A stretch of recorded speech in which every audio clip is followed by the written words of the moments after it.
The OKC Thunder are 6-0 for the first time in franchise history, but how do they fix their offense?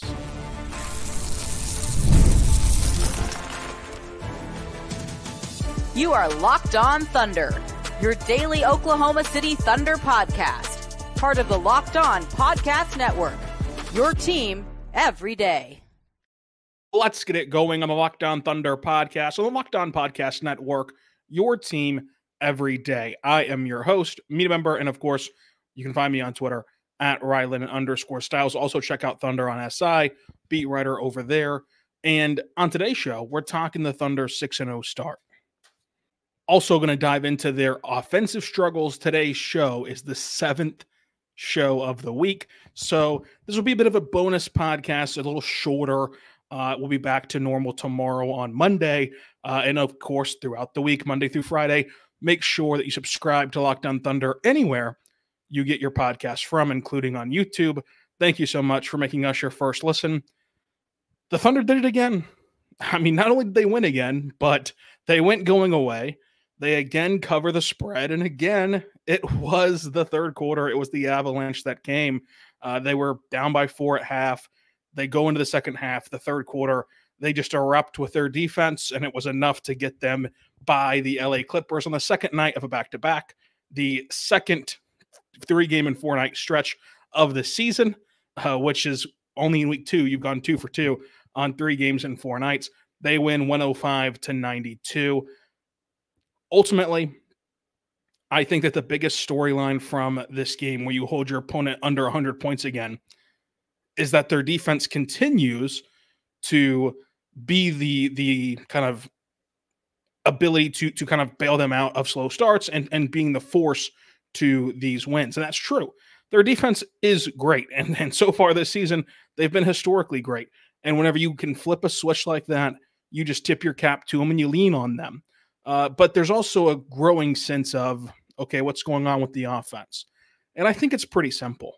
And I think that the reason why nobody should have any panic in what this offense looks like is because it's simple. It's a star-driven league. And the 2 stars that flank Shea on this team put up, 16 points on 16 shots and 10 points on 9 shots. Inefficient scoring night from J-Dub and Chet, and just not enough offensive punch from either of those two. For J-Dub, of course, it's been that way for the majority of this season. For Chet, it's just a rough back-to-back where you're having to handle 2 traditional big men without anyone behind you in the front court. So that's, of course, going to be taxing, plus the 3-game and 4 nights. Now, we've seen from Chet that he had like MVP numbers through the first 3-4 games of this season. Nobody should be concerned with Chet having 2 off nights offensively.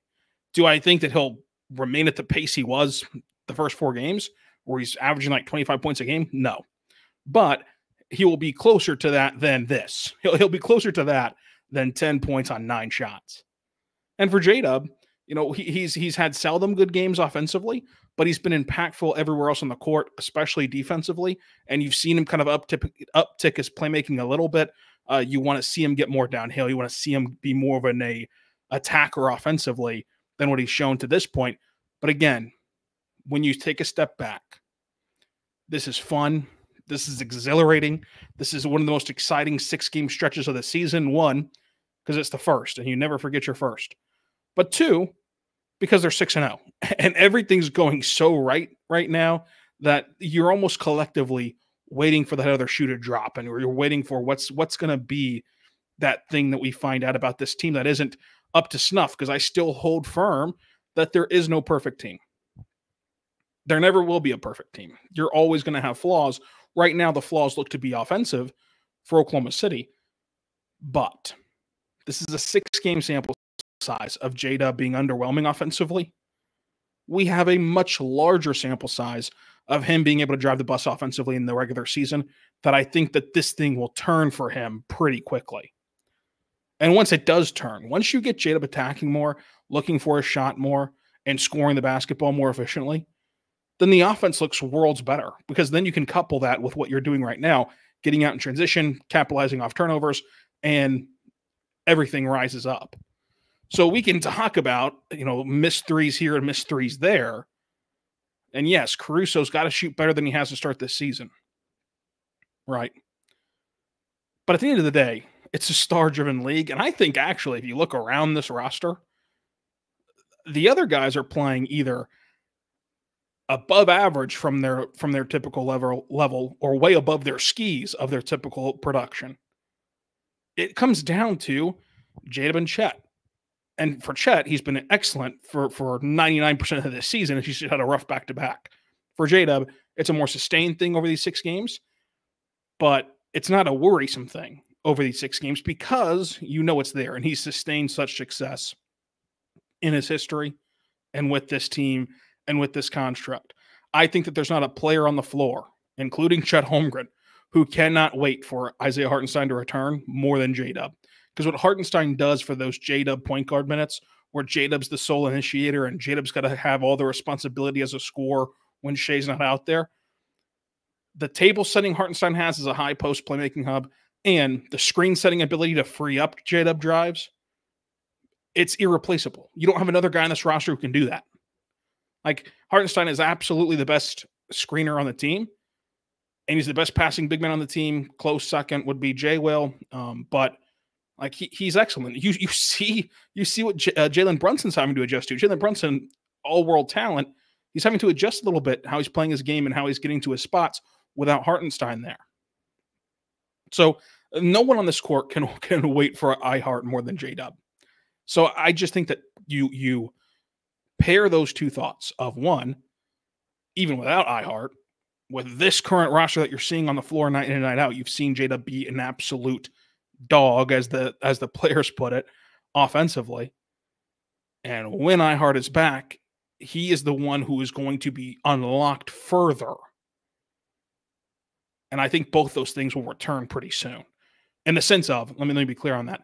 I think that J-Dub will start to play more to where we saw him last year pretty soon. And then whenever iHeart's back from injury, that also happens to boost him even further. So I think that that's the bottom line. I know that people want to have these like far out takes and concerns and panic meters and are they running the same offensive sets? They're literally doing everything the same that they did last year. It's just J-Dub's not playing at a high enough level offensively. And you just cannot throw the baby out with the bathwater on the sample sizes that we have. Would you rather take these 6 games and act like it's gospel, or the 2 straight regular seasons where J-Dub constantly bailed you out and constantly was an offensive bus driver? I'll take the larger sample size and think that that's going to be more the norm. But it is true. The J-Dub has to be better. Just flat out has to be better offensively. And I don't think anyone knows that more than him.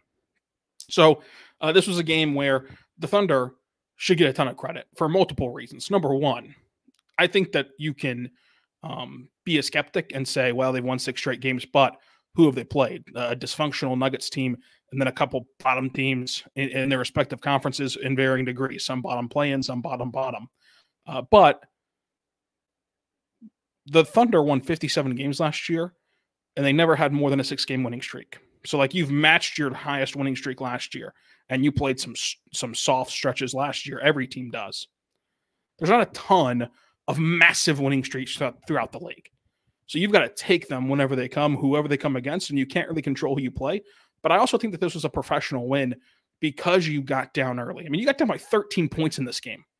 Second night of a back-to-back, a travel back-to-back. We were coming down from Portland to LA.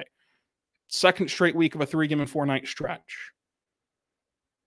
You are riding the high of a 5-0 start. You almost feel like you can kind of throw one, so to say. Then you get down 13. You've never been in this building before. Could hurt your shooting. And yet, they not only rally, but they rally and make this game of no consequence in the end. And they once led by 18 points, and they were able to get a win in this one, 105-92.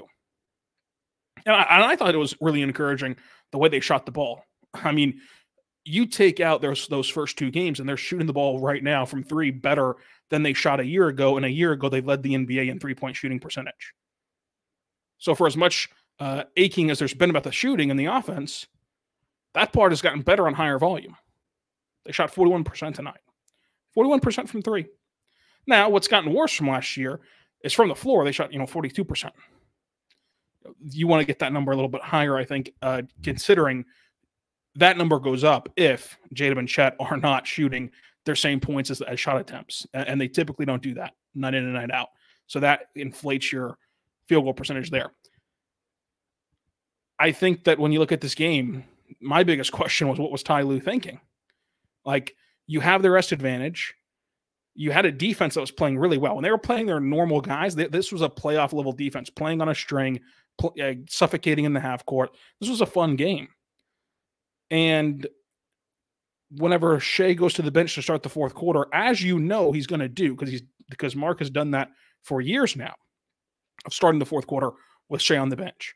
So if you were a head coach in the NBA going up against OKC, you know that, and you tried to buy Harden some time on the bench to start the fourth, I think that's when you should have been pushing to make one last final push into this game, and then it got away from them to the point where they just kind of waved the white flag. I still think that they waved the white flag a little bit too soon, even with the what I think is a mistake to kind of try to match and mirror getting Harden rest with Shea.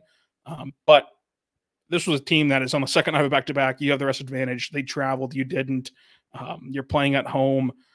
I just think that you could have pressed them a bit more, but instead the game gets away. The Thunder go to 6-0, first time in franchise history. They're able to do that. And it comes down to the hustle stats. The two things that have been true all year long, for as many variables as it has been, of like Chet plays like an MVP for 4 games, and then there's 2 duds offensively. And then there's, the J-Dub outliers of like he's had 6 outlier offensive games for the most part. For as much as that's kind of been inconsistent, what has been consistent is the Thunder inevitably go on a run, and it's on the back of outworking teams. This was just a classroom textbook out-efforting, out-hustling your opponent. And that's the bottom line. I mean, that's how you were able to do it in the third quarter. We were a +7 in the third quarter, and you extended it with Shea on the bench. And the fact that the Thunder have built a roster to this point where you're no longer having to survive. Remember that was the big talking point. Even, this time last year, the big talking point was, can you survive until Shea returns at the 7-minute mark or the 5-minute mark? And you've kind of flipped that switch from survival to extension with how this team is playing because they're so talented top to bottom. And, I saw the complaining about the officiating. I thought that, the Clippers did a better job of setting the tempo for their game early on. And I think that that's what kind of laid the foundation for them getting the benefit of the whistle. Like, they were aggressive and physical from the word go. And so they got a more lenient whistle whenever they were on defense.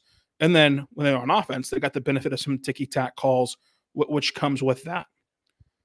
Cason Wallace, I thought, played excellent. I thought Cason Wallace really has improved playing off the catch. Last year, when he got the ball swung to him, if he didn't have the 3-point shot up, he kind of take one dribble in and dish it out and kind of keep the ball moving. This year, getting to the rim more, where he's a really good rim finisher, has really helped open up his game. Wiggins got the start tonight. Again, I said it Sunday. We'll talk about this again on Monday with Michael Martin. I'm not a huge fan of Wiggins starting, and it's not Wiggins' fault. I just think that Wiggins adds so much to your bench that you don't want to really remove him from that. And by the same token, I think that a Cason or a Caruso, who we have not seen start yet, a Cason or a Caruso adds a tone-setting measure defensively to your starting unit that you don't want to sacrifice. But they're 6-0, and they've rotated in Wiggins starting twice, Joe starting twice, Cason starting twice. So maybe they're just going to do this almost like a starting rotation of it's Cason on Monday, and then Wednesday it's back to Joe, and then Friday it's back to Wiggins, and then it's back to Cason, and they're just going to keep throwing these different starters in the starting rotation. But ultimately, Isaiah Joe deserves a ton of credit too. 4 for 8 from 3, including a step back that felt like the dagger.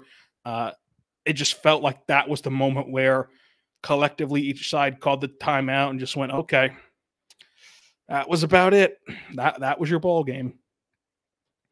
Caruso got into some foul trouble in this game. I think that he still provided a positive impact for the team, but it's not going to be reflective at all in the box score where he shoot 1 for 5 from 3. And he's a guy that shot 40% in his career. So you look at the Thunder offense, and for like as bleak as you might feel as though it is because of the statistics through 6 games. Do you really think that J-Dub's not going to start scoring the ball better and more efficiently? Do you really think that Chet's closer to these last 2 games than his first 4? Do you really think that Caruso, a 40% three-point shooter, is not going to shoot the ball better than 20% from 3? Like, these things are going to turn. And for now, you're so good and so talented and so disciplined, frankly. Because I would ask you again, how many teams get down by 13 on the road on the second night of back-to-back and just say, well, it's not our night, folks. Just going to pack it in and go home, enjoy the extra fallback hour of sleep, and get on out of here. Like, plenty of teams do that in the NBA, especially in the regular season, of course, like whenever you're in the midst of November.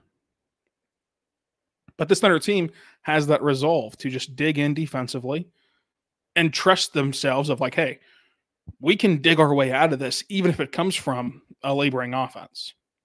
And that's true.